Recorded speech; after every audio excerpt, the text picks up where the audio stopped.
City del का episode 3 वहीं से शुरू होता है जहां से इसका एपिसोड 2 खत्म हुआ था। अगर आपने एपिसोड 1 और 2 नहीं देखे तो वो आपको मेरे चैनल पर मिल जाएंगे। अगर आपको वीडियो अच्छी लगती है तो वीडियो को लाइक कर देना और जो नीचे लाल कलर का सब्सक्राइब बटन है इसको जरूर प्रेस कर देना और साइड में बेल आइकन दिख रहा होगा इसको जरूर दबा देना। इसके एपिसोड की शुरुआत में हम देख पाते हैं मैंडी कोर के लोग बर्नार्ड को बहुत ज्यादा टॉर्चर कर रहे होते हैं। वो लोग उससे मैसन और नादिया के बारे में पूछ रहे होते हैं, लेकिन बर्नार्ड उन्हें कुछ भी नहीं बताता, जिसकी वजह से बर्नार्ड को काफी ज्यादा टॉर्चर किया जा रहा होता है। जिसके बाद सीन शिफ्ट होता है और हम देख पाते हैं मैसन और नादिया को। नादिया उसे सिटी डेल के एक सेफ हाउस लेकर आई होती है क्योंकि उसे गोली लगी होती है। मैसन नादिया से पूछता है क्या वो उन दोनों के बीच कुछ था, लेकिन नादिया मना कर देती है। लेकिन मैसन को लगता है कि उन दोनों के बीच जरूर कुछ था। वो नादिया से उसके बारे में पूछ रहा होता है, लेकिन नादिया बोल देती है हमारे बीच ज्यादा कुछ नहीं था। जिसके बाद नादिया मैसन को अंदर लेके जाती है और मैसन के शरीर से वो बुलेट निकाल ली होती है जो उसे गोली लगी थी लड़ते वक्त। ये गोली इसको एपिसोड 2 में लगी थी। अगर आपने नहीं देखा तो वो चैनल के ऊपर आपको मिल जाएगा। नादिया गोली निकाल ली होती है उसके और मैसन उससे एक ही बात पूछ रहा होता है क्या हम दोनों के बीच कुछ था, लेकिन नादिया उससे बोलती है हम दोनों के बीच ज्यादा कुछ खास नहीं था। जिसके बाद कहानी फ्लैशबैक में जाती है और हम देख पाते हैं 10 साल पहले का समय। मैसन सिटी डेल के हेडक्वार्टर में जा रहा होता है और वहाँ वो बर्नार्ड से मिलता है। बर्नार्ड उसे बताता है एक मिशन के बारे में कि कुछ लोग हैं जो एक वायरस छोड़ने वाले हैं यूएसए में, और वो वायरस इतना ज्यादा खतरनाक है कि पूरा यूएसए खत्म हो जाएगा, बहुत भयंकर महामारी फैल जाएगी और वो तुम्हें वायरस चुराना है उन लोगों के हाथ से।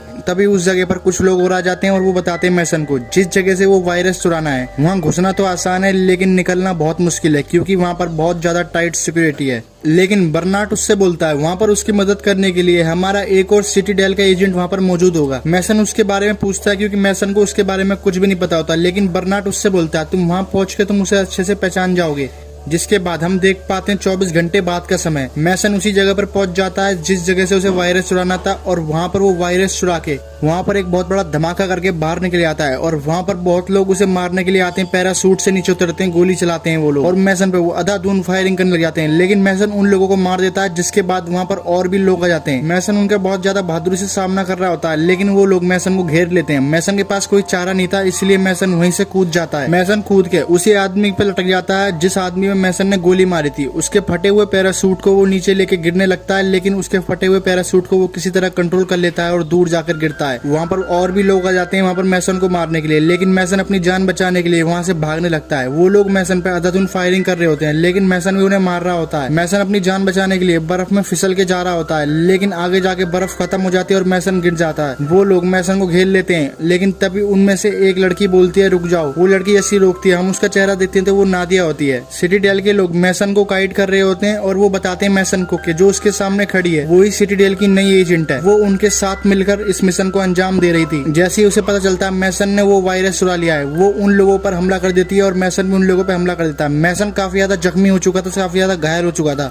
मैसन की तरफ एक बम आकर गिरता है और मैसन उस बम की वजह से बहुत दूर जाकर गिरता है और मैसन काफी ज्यादा घबरा जाता है और काफी ज्यादा वो जख्मी हो चुका था। लेकिन वो फिर भी हार नहीं मानता, वो उन लोगों से लगातार लड़ रहा होता है और उन लोगों की तादाद बढ़ती जा रही होती है। सिटी डेल के लोग बताते हैं अगर मैसन को जल्दी से यहाँ से ले जाया नहीं गया तो मैसन की जान चली जाएगी, इसीलिए नादिया मैसन को लेकर वहाँ से जाती है। उन दोनों को लेने के लिए सिटी डेल का हेलीकॉप्टर भी आ चुका था। नादिया मैसन को हेलीकॉप्टर की रस्सी से पकड़कर ऊपर ले जाती है और वहाँ पर बहुत सारे लोग आते हैं जो उन पर हमला कर देते हैं, लेकिन वो हेलीकॉप्टर उड़ जाता है और उन दोनों की जान बच जाती है। जिसके बाद हम देख पाते हैं मैसन को। मैसन काफी ज्यादा जख्मी हो चुका था, लेकिन उसके पास नादिया आती है और उससे बात करने लगती है। वो दोनों एक दूसरे से बात करने लगते हैं और उन दोनों की करीबियां बढ़ने लगती हैं। जिसके बाद सीन शिफ्ट होता है और हम देख पाते हैं 2 वीक बाद का समय। उन दोनों में एक प्यार की लहर दौड़ चुकी थी अब और वो दोनों एक दूसरे के बहुत ज्यादा करीब आ चुके थे। जिसके बाद कहानी वहीं आती है 10 साल आगे। तो नादिया एक अनजान आदमी से बात कर रही होती है एक पैकेज के बारे में और वहीं सीन शिफ्ट होता है और हम देख पाते हैं वो लोग अभी भी बर्नार्ड को काफी ज्यादा टॉर्चर कर रहे होते हैं, लेकिन बर्नार्ड उनको कुछ भी नहीं बताता। जिसके बाद उनसे वही ब्रोकर जिसका नाम डालिया होता है वो उससे बोलती है भले ही हमारे हाथ वो एक्स केस ना लगाओ जिसमें जितने भी न्यूक्लियर बम के हथियार के कोड्स हैं वो हैं, लेकिन हमारे पास एक ऐसा सिस्टम है जिससे जितने भी न्यूक्लियर हथियार उनको ट्रैक कर सकते हैं, लेकिन उसको चलाने के लिए एक पासवर्ड की जरूरत है, लेकिन वो हमको नहीं पता है। और आज हमारे सामने उस सिस्टम को बनाने वाला बैठा है। उस सिस्टम का वो पासवर्ड पूछती है उससे, लेकिन वो नहीं बताता। जिसके बाद उसको काफी ज्यादा टॉर्चर किया जाता है, लेकिन बर्नार्ड उन्हें पासवर्ड नहीं बताता है। जिस वजह से डालिया उससे कहती है अगर वो पासवर्ड नहीं बताएगा तो वो उसके परिवार को मार देगी, साथ ही मैसन के परिवार को भी मार देगी। वो जानती है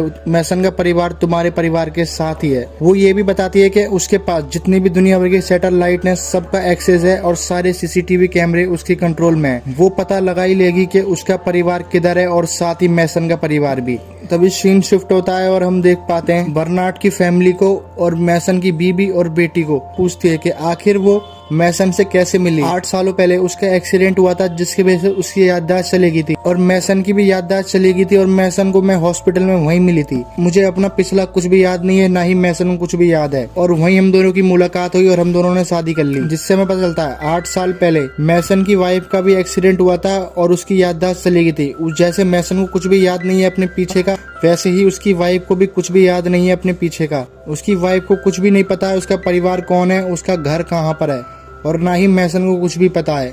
वो दोनों लगभग एक जैसे ही होते हैं। उन दोनों को अपने पिछले पास्ट के बारे में कुछ भी नहीं पता है। जिसके बाद सीन शिफ्ट होता है और हम देख पाते हैं बर्नार्ड को, उसको काफी ज्यादा टॉर्चर किया जा रहा होता है, लेकिन वो फिर भी नहीं बोलता। उसके दांत उखाड़ दिए जाते हैं, उसको कुछ भी नहीं बताता। जिसके बाद उससे डालिया बोलती है अगर वो नहीं बताना चाहता तो मत बताए, हम उसकी खोपड़ी को काट के उसके अंदर से उसकी मेमोरी को निकाल के सब कुछ पता लगा लेंगे। बर्नार्ड ये सुनकर काफी ज्यादा हैरान हो जाता है और काफी ज्यादा वो परेशान भी हो जाता है क्योंकि अब उसकी जान बचने वाली नहीं है। लेकिन बर्नार्ड को अपनी जान की परवाह बिल्कुल नहीं है, उसे खाली सिटीडेल की परवाह है। अगर सिटीडेल के राज उन लोगों को पता चल गए तो सब कुछ खत्म हो जाएगा। इसीलिए बर्नार्ड अपनी जान की बाजी लगा देगा, लेकिन उनको सिटीडेल के बारे में कुछ भी नहीं बताएगा। लेकिन मैंटिकोर भी हार नहीं मानने वाला, वो बर्नार्ड से सच उगलवा के ही रहेगा। इस जगह पर मैंटिकोर और सिटीडेल के बीच एक खतरनाक लड़ाई चल रही होती है।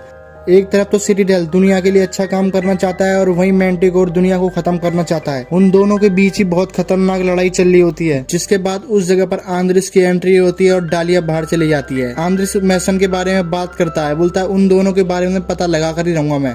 आंद्रिस उसकी गर्दन पकड़ कर नीचे टेबल से लगा देता है और उसके दिमाग के अंदर सुराग करने जा ही रहा होता है। बर्नार्ड उसको रोक देता है और उससे कहता है जिससे वो प्यार करता है सबसे ज्यादा वो अभी जिंदा है। आंद्रिस काफी ज्यादा हैरान हो जाता है और उससे बोलता है अगर ये उसकी कोई चाल है, अगर वो झूठ बोल रहा हुआ तो वो उसे फाड़ कर फेंक देगा।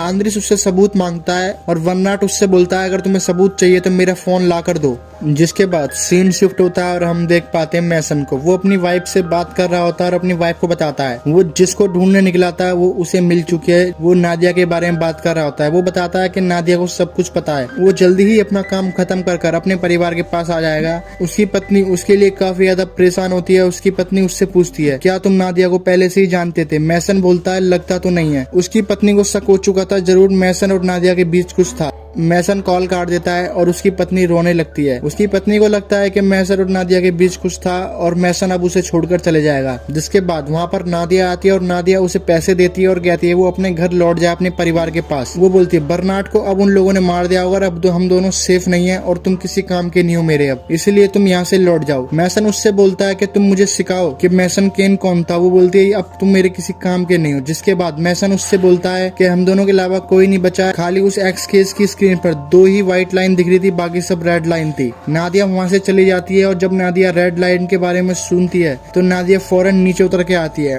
और वो देखती है उसी एक्स केस में और वो उसको बताती है ये कोई रेड लाइन नहीं है, ये मैसेजेस हैं। नादिया जब उन मैसेजेस को देखती है तो वहाँ पर सिटीडेल का एक आदमी होता है, वो सिटीडेल से मदद मांग रहा होता है और नादिया उसको देखकर काफी ज्यादा हैरान हो जाती है और वो 4 महीने पहले का मैसेज था। बस नादिया को पता चल जाता है वो किस जगह पर है और उसको कैसे बचाना है। नादिया उससे बोलती है अगर हमें उसे बचाना है तो हमें एक आदमी के पास जाना होगा, लेकिन मैं उसके पास नहीं जा सकती हूँ क्योंकि मेरी उससे लड़ाई है और जब तक उसके पास हम नहीं जाएंगे उसके मोबाइल को हैक कर सारी डिटेल नहीं निकाल पाएंगे जिससे हम उसको बचा सकें। लेकिन मैसन उसको पहले से जानता था और मैसन से उसकी कोई लड़ाई नहीं है, इसीलिए नादिया मैसन को उसके पास भेजती है और मैसन काल से मैसन बनने की कोशिश कर रहा होता है और बिल्कुल बड़ी बड़ी बातें फेंक रहा होता है। वो बिल्कुल मैसन की तरह एक्टिंग कर रहा होता है, हालांकि वो मैसन नहीं है वो काल है, लेकिन वो मैसन बनने की कोशिश कर रहा होता है और मैसन की तरह ही बात कर रहा होता है। नादिया उसको एक लाइटर देती है जिसमें एक सेंसर फिट होता है जिसकी मदद से उसके मोबाइल को वो वहीं से हैक कर लेगी और नादिया बाहर कार में होती है। मैसन उससे बड़ी बड़ी बातें करता है और लाइटर उसकी तरफ कर देता है और वहीं बाहर नादिया कार में बैठ के उसके फोन को हैक कर रही होती है क्योंकि उसके फोन को पास से ही हैक किया जा सकता था। नादिया उसके पास नहीं जा सकती थी, इसलिए नादिया ने उसे एक सेंसर दिया होता है जो उस लाइटर में फिट था। वो लाइटर बिल्कुल उस डॉन के पास होता है और नादिया उस लाइटर की मदद से उसके फोन को हैक कर रही होती है। जब तक नादिया उसके फोन को हैक नहीं करेगी जब तक वो पता नहीं लगा पाएगी सिटी सिटीडेल के एजेंट किधर हैं। वो एक डॉन होता है और उसका एक बेटा भी होता है। उसका बेटा मैसन से बहुत बदतमीजी तरीके से बात कर रहा होता है, लेकिन मैसन को उसकी भाषा समझ में नहीं आती। नादिया उसको ट्रांसलेट करके बताती है वो तुम्हें गाली दे रहा है। जिसके बाद मैसन उससे कहता है कि तुम्हारे बेटे के लिए कोई यहाँ पर ग्राउंड नहीं है जिससे जाके वो खेल सके वहाँ पर। उसके बेटे को काफी ज्यादा गुस्सा आता है मैसन के ऊपर। मैसन उनसे बात करके उनका टाइम वेस्ट कर रहा होता है और वहीं नादिया उसके फोन को हैक करने में लगी होती है। तभी उस डॉन को मैसन के हाथ में वो लाइटर दिखता है और मैसन से वो बोलता है क्या तुम्हें ये लाइटर तुम्हारी गर्लफ्रेंड ने गिफ्ट किया है? वो तुम्हारी गर्लफ्रेंड किधर है नादिया? मैसन उससे बोलता है नादिया अब नहीं रही। तभी वो डॉन बोलता है अच्छा हुआ वो मर गई क्योंकि वो सिटीडेल के लोगों को धोखा दे रही थी। लेकिन मैसन को कुछ भी याद नहीं आ रहा होता है क्योंकि उसकी पूरी याददाश्त जा चुकी है। अब सिटीडेल के लोगों को कैसे धोखा दे रही है नादिया ये तो हमें इसके आगे पता चलेगा। मैसन से उस डॉन का बेटा बोलता है मैंने सुना है मैसन केन मर चुका था। इतने में मैसन उससे बोलता है मैंने सुना है तू अपने बाप की नाजायज औलाद है। और वो इतनी बात पर काफी ज्यादा चिढ़ जाता है और उसके मुंह पर धुआं मारता है जिससे मैसन को काफी ज्यादा गुस्सा आता है और मैसन उसके हाथ पर गिलास मारता है। उस डॉन को गन पॉइंट पे ले लेता है। नादिया उससे बोलती जल्दी निकलो हमारा काम हो चुका है वहाँ से। वो लोग मैसन के ऊपर गन तान देते हैं और वो डॉन बोलता है तुम्हें मरने की बहुत ज्यादा जल्दी है। नादिया उससे बोलती है उस डॉन की तरफ गन मत करो, उसके बेटे की तरफ गन करो, उसकी जान उसी के अंदर है। और मैसन उसके बेटे की तरफ गन करता है और उनसे कहता है अपनी गन नीचे करो। वो लोग मैसन से कहते हैं पहले तुम अपनी गन नीचे करो, लेकिन मैसन अपनी गन नीचे नहीं करता जिससे हार के वही लोग अपनी गन नीचे करते हैं और मैसन उसकी तरफ गन कर वहाँ से भाग जाता है। मैसन नादिया के साथ होता है और मैसन नादिया से बोलता है कि तुम वही तो नहीं हो जिसके बारे में विराट बता रहा था, सिटीडेल में कोई गद्दार है जो सिटीडेल के लोगों को मारवा रहा है। तो उससे नादिया बोलती है अगर वो गद्दार होती तो अब तक तुम जिंदा नहीं होते, तुम्हें कब का मार चुकी होती। नादिया ने उसके मोबाइल को हैक कर लिया था जिसके बाद अब सीन शिफ्ट होता है और हम देख पाते हैं वर्नाट को। आंद्रिस वर्नाट को उसका मोबाइल ला कर देता है। वर्नाट उसको एक फोटो दिखाता है। उस फोटो को देखकर वो काफी ज्यादा हैरान हो जाता है। ये मैसन केन की फैमिली होती है। आंद्रिस जिस लड़की सबसे ज्यादा प्यार करता था वो अब मैसन केन की वाइफ है और ये देखकर वो काफी ज्यादा हैरान हो जाता है। वर्नाट उससे बोलता है मुझे तुम यहाँ से निकालो, मैं तुम्हें सब कुछ बताऊंगा क्योंकि अभी जो तुम्हें पता है वो सब झूठ है। मैं तुम्हें सच सच सब कुछ बताऊंगा, इसीलिए तुम मुझे यहाँ से बाहर निकालो। आंद्रिस काफी ज्यादा हैरान हो जाता है और इसी के साथ इसका 3rd एपिसोड यहीं पर ही खत्म हो जाता है। अगर आपको वीडियो अच्छी लगी हो तो वीडियो को लाइक कर देना और जो नीचे लाल कलर का सब्सक्राइब बटन दिख रहा है इसको जरूर प्रेस कर देना। उसके सामने नोटिफिकेशन बेल है उसको जरूर दबा देना और 4 एपिसोड के लिए वेट करें। 1st और 2nd एपिसोड मैंने पहले एक्सप्लेन कर दिए, वो मेरे चैनल पर आपको आसानी से मिल जाएंगे। आप मेरे चैनल पर जाकर उन्हें देख सकते हैं आराम से। Citadel episode 3 movie explained in Hindi.